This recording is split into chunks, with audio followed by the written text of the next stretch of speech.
Mon mari m'a envoyé les papiers du divorce par SMS alors que j'étais hospitalisée à 31 semaines de grossesse. Il a vidé nos économies et a fait emménager sa maîtresse dans notre appartement. J'ai murmuré un mot, d'accord. Quand la police a frappé à sa porte, il était déjà trop tard. Le message est arrivé à 14h37 un mardi après-midi. Je me souviens de l'heure parce que je regardais le compte à rebours de la perfusion sur le moniteur à côté de mon lit, et l'horloge numérique au mur venait d'afficher 14h47 lorsque mon téléphone a vibré sur le plateau en plastique. J'étais enceinte de 31 semaines, cela faisait 2 jours que j'étais hospitalisée pour une prééclampsie sévère, et ma tension artérielle était enfin descendue en dessous de la ligne de danger pour la première fois depuis mon admission. Le message était pour mon mari.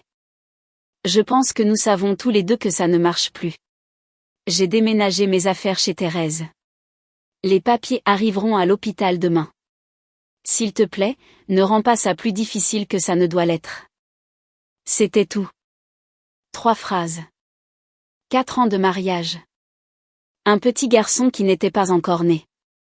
Une maison que nous avions choisie ensemble parce que la fenêtre de la cuisine donnait à l'est. Et je lui avais dit que je voulais boire du café sous le soleil du matin. Tout cela s'est terminé en 3 phrases. Envoyé alors que j'étais branchée à un moniteur fœtal dans la chambre 4202 de l'hôpital Saint-Augustin. Je l'ai lu 4 fois. Puis j'ai posé le téléphone face contre terre sur le plateau et j'ai fixé les dalles du plafond pendant un long moment. Il y avait une tache d'eau en forme de lapin dans le coin au-dessus de la porte. Je regardais ce lapin depuis 2 jours. Je n'ai jamais pleuré. Je veux être claire là-dessus. Ni à ce moment-là. Ni plus tard dans la nuit. Ni quand l'infirmière est venue vérifier mes signes vitaux et m'a demandé si j'allais bien parce que mon pouls était un peu élevé. Je lui ai dit que j'allais bien. Je lui ai dit que mon mari venait de me quitter. Elle m'a regardé comme on regarde quelqu'un qui vient d'annoncer la mort de son chien et elle ne savait pas quoi dire. Alors elle m'a tapoté la main et m'a dit que le dîner était un pain de viande. J'ai mangé le pain de viande. J'ai mangé chaque bouchée parce que le bébé avait besoin de protéines et parce que j'avais décidé quelque part entre la 3e et la 4e lecture de ce message que je n'allais pas m'effondrer. Pas dans ce lit d'hôpital.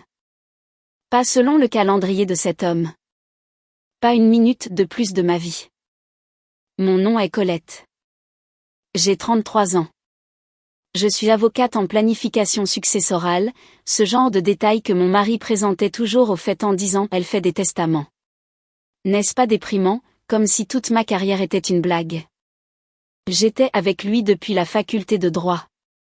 Je l'avais soutenu à travers 2 start-up ratées et une presque réussie. J'avais payé l'hypothèque de notre maison à Neuilly-sur-Seine pendant les 18 derniers mois pendant qu'il retrouvait ses marques après l'échec de la 2e start-up. J'avais enduré 3 cycles de traitement de fertilité et une fausse couche à 14 semaines avant cette grossesse. Celle à laquelle j'ai failli ne pas survivre. Celle qui m'a mise dans un lit d'hôpital avec les pieds surélevés et une perfusion de magnésium dans le bras. Et il m'a envoyé un SMS. Il m'a envoyé un SMS depuis l'appartement d'une femme nommée Thérèse, qui, j'allais l'apprendre plus tard, était un appartement de 2 pièces en ville qu'il payait avec nos économies communes depuis 7 mois. J'ai repris le téléphone à 15h15. Je ne lui ai pas répondu. J'ai appelé mon frère. Mon frère est expert comptable judiciaire. Il a 2 ans de plus que moi et est bâti comme un homme qui mange les délais au petit déjeuner. Et il m'a aimé avec une intensité inébranlable et légèrement étouffante depuis le jour où nos parents m'ont ramené de l'hôpital. Quand je lui ai raconté ce qui s'était passé, il y a eu un silence à l'autre bout de la ligne qui a duré peut-être 10 secondes. Puis il a dit, ne signe rien. Ne lui dis rien. Ne réponds pas à ce SMS. Je prends l'avion ce soir. Je lui ai dit que j'allais bien. Je lui ai dit de ne pas venir. Il est venu quand même. Il était à l'hôpital à 9h le lendemain matin, mal rasé, portant la même chemise que la veille, avec un portefeuille en cuir sous le bras et un café pour moi qu'il a posé sur le plateau sans dire un mot. Il a tiré la chaise des visiteurs, a sorti un bloc-notes jaune et a dit « Raconte-moi tout depuis le début.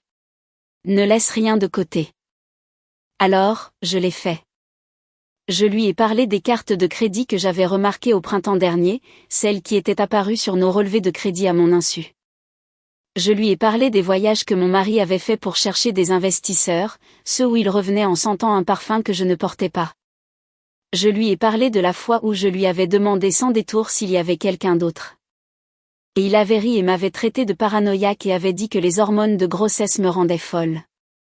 Je lui ai parlé du compte d'épargne joint, celui que nous avions constitué pendant 4 ans, celui avec l'apport pour la plus grande maison que nous allions acheter après la naissance du bébé. Je lui ai dit que je n'avais pas vérifié le solde depuis peut-être 6 semaines parce que j'avais été trop malade. Mon frère a posé son stylo et a dit très calmement, « Connecte-toi ».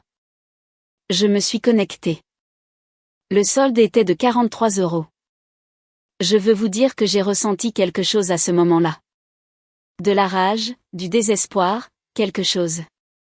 Mais tout ce que j'ai ressenti, c'est une étrange clarté froide, comme regarder la dernière pièce d'un puzzle se mettre en place et réaliser que l'image est quelque chose de complètement différent de ce que vous pensiez construire. J'ai tendu le téléphone à mon frère. Il a regardé l'écran, puis moi, puis à nouveau l'écran. Il a dit, « Colette. » Il n'a pas seulement pris l'argent. Il l'a fait passer par 3 comptes différents, et l'un d'eux est à ton nom. Ce fut le premier moment où j'ai compris que ce n'était pas un divorce. C'était une scène de crime. Les papiers sont arrivés à 13 h, comme il l'avait promis. Une huissière, une femme en veste grise qui semblait profondément mal à l'aise de remettre des documents juridiques à une femme en robe d'hôpital avec un moniteur fœtal attaché autour du ventre. Elle s'est excusée 2 fois. Je lui ai dit que ce n'était pas sa faute. J'ai signé le reçu. J'ai lu la requête. Il invoquait des différences irréconciliables. Il demandait la moitié de la maison. Il demandait des arrangements de garde qui lui auraient donné le bébé un week-end sur 2, ce qui m'a semblé une blague particulièrement cruelle étant donné qu'il n'avait pas assisté une seule fois à un rendez-vous chez le médecin. N'avait pas une seule fois posé sa main sur mon ventre quand le bébé bougeait, et avait réagi à la nouvelle de la grossesse en disant, et je cite, « Es-tu sûr que c'est le bon moment ?» Il demandait également que je sois interdite d'accès aux actifs commerciaux matrimoniaux, ce qui était intéressant car je ne savais pas que nous en avions. Mon frère a lu la requête 2 fois, puis a passé un appel téléphonique. Il est sorti dans le couloir et j'ai pu entendre sa voix à travers la porte, basse et coupée, la voix qu'il utilisait quand il était sur le point de gâcher la journée de quelqu'un. Quand il est revenu, il s'est assis et il a dit, « J'ai appelé Coralie. Elle arrive vendredi. » Coralie était la femme du colocataire de mon frère à l'université. C'était aussi l'une des avocates en divorce les plus agressives du pays.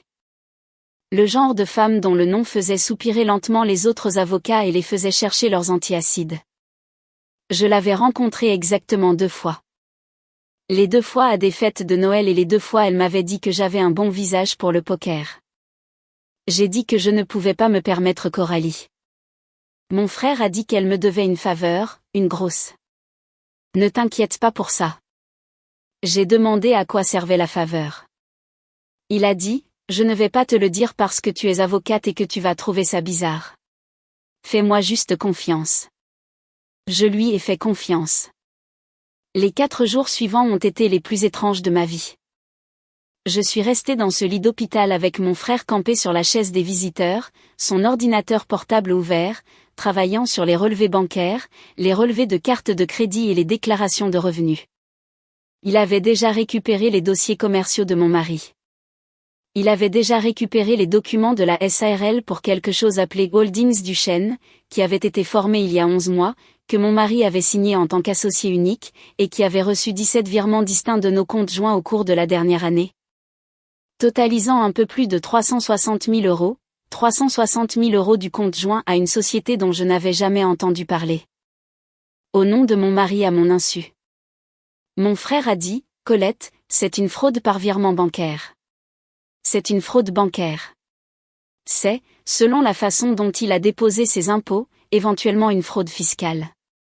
Et le fait qu'il ait falsifié ta signature sur au moins 2 de ses virements, c'est un vol d'identité. C'est fédéral. J'ai dit, il a falsifié ma signature? Mon frère a retourné l'ordinateur portable. La voici. Ma signature sur une autorisation de virement de 90 000 € datée d'avril de l'année précédente, lorsque j'étais en voyage d'affaires à Lyon. J'avais les cartes d'embarquement pour le prouver. Je veux vous décrire ce que l'on ressent en découvrant que la personne qui dormait à côté de vous pendant 4 ans vous a systématiquement volé, a falsifié votre nom, a construit une vie parallèle avec une autre femme, et a attendu que vous soyez la plus vulnérable pour tirer la corde. Je veux le décrire parce que je pense que les gens imaginent un moment de dévastation, de tomber à genoux, de pleurer, mais ce n'est rien de tout cela. C'est silencieux. C'est froid. On a l'impression de devenir quelqu'un d'autre. La Colette qui avait aimé cet homme, qui avait ri de ses blagues, qui avait plié son linge et se souvenait de l'anniversaire de sa mère et lui avait envoyé un SMS tous les matins pour lui souhaiter bonne chance pour ses réunions. Cette Colette est morte quelque part entre la perfusion et le pain de viande de l'hôpital. Et ce qui restait à sa place était quelque chose de plus dur, quelque chose de patient, quelque chose qui avait commencé, très doucement, à planifier. Coralie est arrivée vendredi. Elle est entrée dans ma chambre d'hôpital vêtue d'un tailleur noir et de chaussures à semelles rouges, et elle s'est assise sur le bord de mon lit sans demander, et elle a dit, « Colette, ma chérie, je vais savourer ça. » Elle avait lu tout ce que mon frère avait compilé. Elle avait déjà déposé des motions. Elle avait déjà, d'une manière ou d'une autre, obtenu une ordonnance d'interdiction d'urgence sur les comptes joints, afin que mon mari ne puisse pas toucher le peu qui restait. Elle avait déjà contacté son propre expert comptable judiciaire pour vérifier les conclusions de mon frère, qu'elle a décrites comme délicieusement approfondies. Elle m'a dit 3 choses. Premièrement, ne lui réponds pas. Pas un seul mot, pas un SMS, pas un email, pas un message vocal. S'il me contactait, je devais tout lui transmettre. Le silence, a-t-elle dit, est une arme. Il s'attend à ce que tu hurles, que tu supplies et que tu menaces. Plus tu ne dis rien, plus il devient nerveux. Plus il devient nerveux, plus il fait d'erreurs. Deuxièmement, nous allions déposer une contre-requête, non seulement pour le divorce, mais pour la garde totale de l'ensemble du patrimoine conjugal et pour la restitution de chaque euro qu'il avait transféré aux holdings du Chêne. Elle allait également transmettre le dossier au procureur de la République pour les accusations fédérales. Troisièmement, nous allions attendre parce qu'il y avait autre chose, quelque chose que mon frère avait trouvé tard la nuit précédente et que nous devions confirmer avant de jouer notre carte maîtresse. Thérèse, la femme avec qui mon mari avait emménagé, n'était pas seulement sa petite amie. Thérèse était la directrice financière de sa start-up presque réussie. Celle qui avait fait faillite il y a 18 mois. Celle dont l'argent des investisseurs n'avait, selon l'analyse de mon frère des registres de virements bancaires, jamais été entièrement comptabilisé dans les dossiers de faillite. Coralie a souri en expliquant cette partie. Ce n'était pas un sourire gentil. Elle a dit, « Ma chérie, ils ne t'ont pas seulement volé.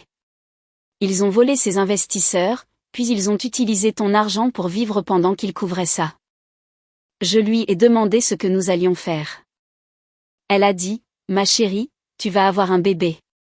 C'est tout ce que tu as à faire. Avoir le bébé. Être en bonne santé. Nous nous occuperons du reste. » Le bébé est né un dimanche matin à 6h14. Il était petit, 2,1 kg, et il a dû passer 2 semaines en néonatologie, mais il était fort et il avait le menton têtu de mon frère et une tête pleine de cheveux noirs. Je l'ai nommé d'après mon grand-père, qui avait été un homme calme et décent qui construisait des meubles dans son garage et n'avait jamais une seule fois élevé la voix contre ma grand-mère en 51 ans de mariage. Je n'ai pas dit à mon mari que le bébé était né. Je n'ai pas mis son nom sur l'acte de naissance. Coralie l'avait déconseillé compte tenu de l'enquête pour fraude en cours, et je lui faisais entièrement confiance à ce moment-là. Mon mari l'a appris par sa mère, qui l'a appris par une cousine qui m'avait vu publier des photos sur un groupe privé réservé aux amis dont j'avais oublié que la cousine de ma belle-mère était membre. Il m'a envoyé 11 SMS en l'espace de 40 minutes. Il est passé de l'inquiétude à la colère, puis aux supplications et aux menaces. Je n'en ai lu aucun en temps réel. Je les ai tous transmis à Coralie. Le lendemain, son avocat a déposé une requête pour obtenir l'accès à l'enfant. Coralie a déposé une réponse qui comprenait des copies de relevés bancaires, le virement bancaire falsifié, un affidavit de mon frère, et une note indiquant que le bureau du procureur de la République avait ouvert une enquête préliminaire. Elle a également déposé une demande d'ordonnance de protection d'urgence au motif qu'il avait abandonné sa femme enceinte lors d'une urgence médicale et qu'il avait des antécédents documentés de tromperie financière. Le juge a tout accordé. Visite supervisée uniquement, sous réserve de l'issue de l'enquête pénale. Aucun contact avec moi, sauf par l'intermédiaire de l'avocat. Accès gelé à tous les actifs matrimoniaux en attendant une expertise judiciaire. J'étais à la maison avec le bébé dans la maison que nous avions achetée ensemble, celle avec la fenêtre de la cuisine orientée à l'est. Mon frère avait emménagé dans la chambre d'amis. Ma mère arrivait la semaine suivante. Le bébé était petit et chaud et dormait sur ma poitrine dans une douce grenouillère grise. Et je me suis assise sur le canapé sous le soleil du matin avec une tasse de café et j'ai pensé, cette maison est à moi maintenant. Cette vie est à moi maintenant. Il ne peut rien y toucher. L'enquête criminelle a duré 8 mois. Pendant ce temps, j'ai repris le travail à temps partiel. J'ai embauché une nounou, une merveilleuse femme âgée nommée Margot, qui avait élevé 4 enfants elle-même et qui traitait mon fils comme s'il était la personne la plus fascinante du monde. J'ai clôturé 2 grandes affaires successorales. J'ai commencé à consulter un thérapeute qui m'a dit très gentiment que je traitais ce traumatisme à un rythme qui était soit d'une santé impressionnante, soit profondément préoccupant. Et elle n'était pas encore sûre de laquelle. Je lui ai dit que c'était les 2. Je ne suis pas sortie avec des hommes. Je n'ai pas pensé à mon mari. Je n'ai pas vérifié ses réseaux sociaux. Je n'ai pas, comme mon frère m'avait prévenu de ne pas le faire, passé devant l'appartement de Thérèse pour voir s'il était toujours là. Il l'était. Les enquêteurs nous l'ont dit. Ils nous ont dit beaucoup de choses de cette manière lente et progressive propre aux enquêtes fédérales. Et chaque nouvelle information n'était qu'une confirmation de ce que je savais déjà. Que j'avais été mariée à un homme qui me mentait sur tout le temps pendant des années. L'acte d'accusation est tombé un mercredi d'octobre. 5 chefs d'accusation, fraude par virement bancaire, fraude bancaire, usurpation d'identité aggravée, 2 chefs d'accusation de blanchiment d'argent liés au fonds des investisseurs de la start-up. Thérèse a été inculpée à ses côtés, 3 chefs d'accusation en tant que co-conspiratrice. Je l'ai appris par les nouvelles. Mon frère m'a envoyé un lien vers l'article en ligne du journal local. Le titre était « Entrepreneur local accusé d'une fraude d'un demi-million d'euros ». Il y avait une photo d'identité judiciaire. Il avait l'air fatigué. Il avait l'air d'un homme qui n'avait pas bien dormi depuis longtemps. J'ai fermé l'ordinateur portable. J'ai pris le bébé de son transat. J'ai marché jusqu'à la fenêtre de la cuisine et je me suis tenue sous le soleil du matin et je l'ai tenu contre ma poitrine et j'ai senti son poids stable et chaud et je n'ai pas ressenti de triomphe. Je veux être clair là-dessus. Je n'ai rien ressenti de comparable à de la joie. Ce que j'ai ressenti, c'est une longue et lente expiration, celle que l'on laisse échapper quand on a retenu son souffle si longtemps qu'on a oublié ce que respirer ressentait. Le procès a mis 6 mois de plus à être programmé.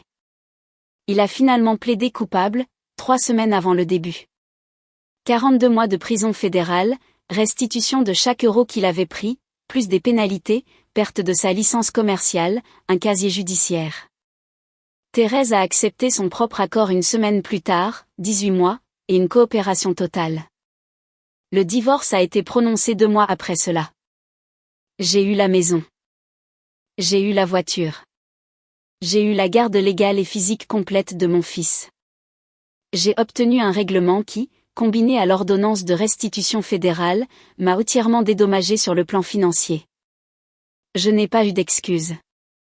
Il en a envoyé une finalement par l'intermédiaire de son avocat, une longue lettre sur papier juridique jaune pleine de mots comme circonstances et erreurs et si je pouvais revenir en arrière.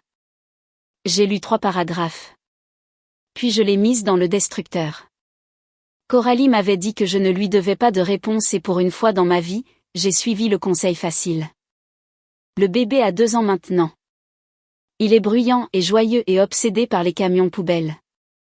Il appelle mon frère papy, ce à quoi mon frère répond maintenant professionnellement, au grand amusement de ses collègues.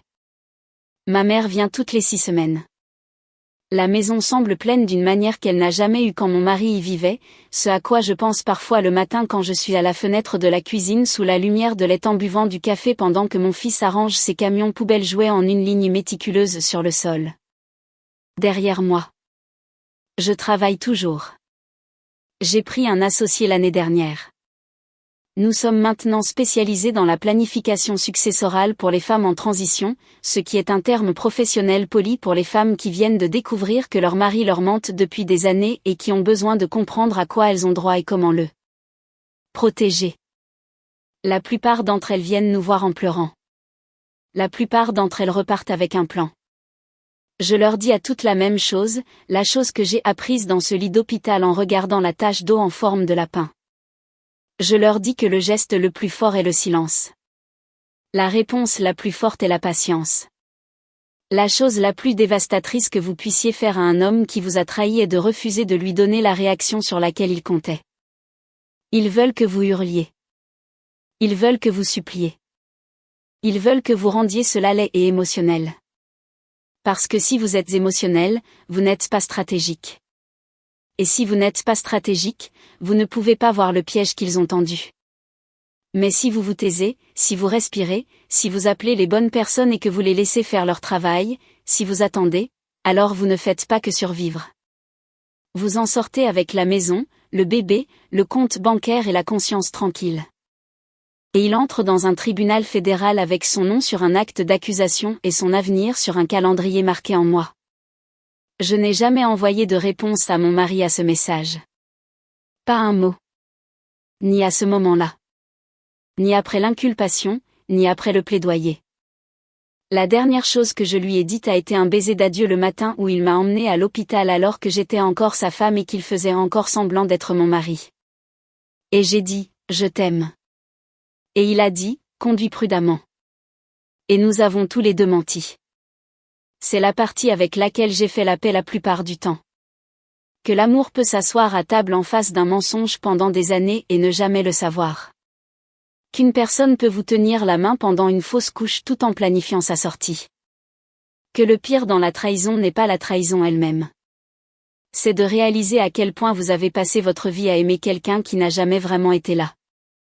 Mais mon fils est là et mon frère est là et la maison est à moi et la lumière du matin est à moi et le travail que je fais est à moi et le silence que j'ai choisi à la fin a été la meilleure chose que j'ai jamais faite.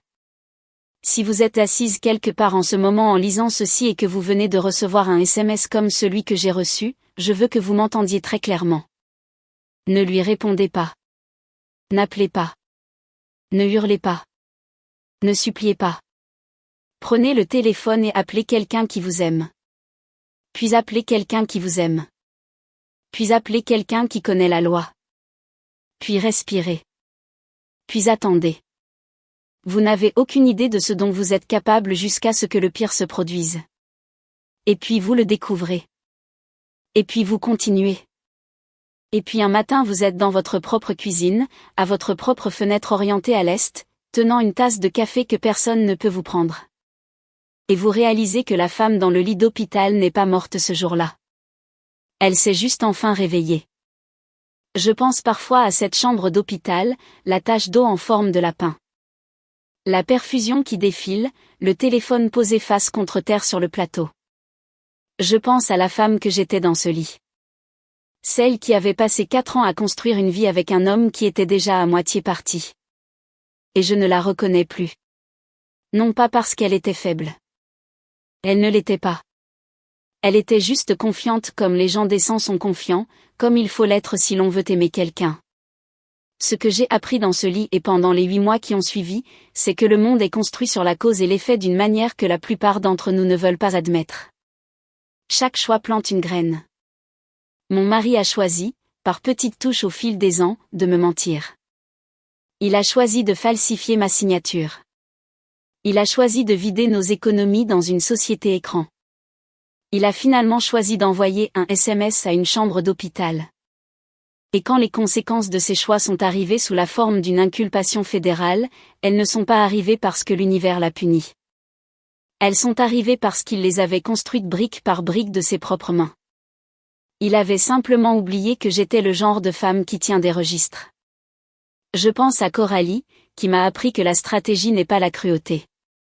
Je pense à mon frère qui a pris l'avion la même nuit et est resté assis sur la chaise des visiteurs pendant 4 jours parce que c'est à cela que ressemble vraiment l'amour quand il ne fait pas semblant. Je pense à Margot qui a tenu mon fils pendant que je travaillais et qui m'a dit un jour que les femmes les plus fortes qu'elle ait jamais connues étaient les plus silencieuses de la pièce. Je pense à Thérèse que je n'ai jamais rencontrée et que je ne rencontrerai jamais et qui vit quelque part en ce moment avec les conséquences de ses propres choix comme nous tous. Ce que je veux que toute femme lisant ceci comprenne, c'est qu'il n'y a pas de version de la force qui n'aille pas sans intégrité et pas de version de l'intelligence qui ne nécessite pas de patience. Vous ne pouvez pas vous sortir de la trahison en criant. Vous ne pouvez pas atteindre la dignité en suppliant. Vous ne pouvez pas gagner en devenant la chose qui vous a blessé. La seule façon d'y arriver est de refuser lentement et obstinément de vous abandonner. Soyez honnête même si l'honnêteté vous coûte. Soyez intelligente même si l'émotion est plus forte. Et soyez implacable même si vous êtes épuisé parce que personne ne viendra vous sauver. Et vous n'en avez pas besoin. Vous êtes déjà assez. Vous étiez assez avant qu'il ne vous envoie un SMS. Vous étiez assez dans ce lit d'hôpital. Vous serez assez de l'autre côté de tout cela, tenant un café dans votre propre cuisine, regardant la lumière du matin tomber sur un sol qui vous appartient. Les graines que vous plantez aujourd'hui deviennent la vie que vous vivez demain. Plantez-les avec soin. Arrosez-les avec patience. Et quand la tempête viendra, et elle viendra, restez immobile assez longtemps pour voir qui vous êtes vraiment. Cette femme est celle pour qui il vaut la peine de se battre.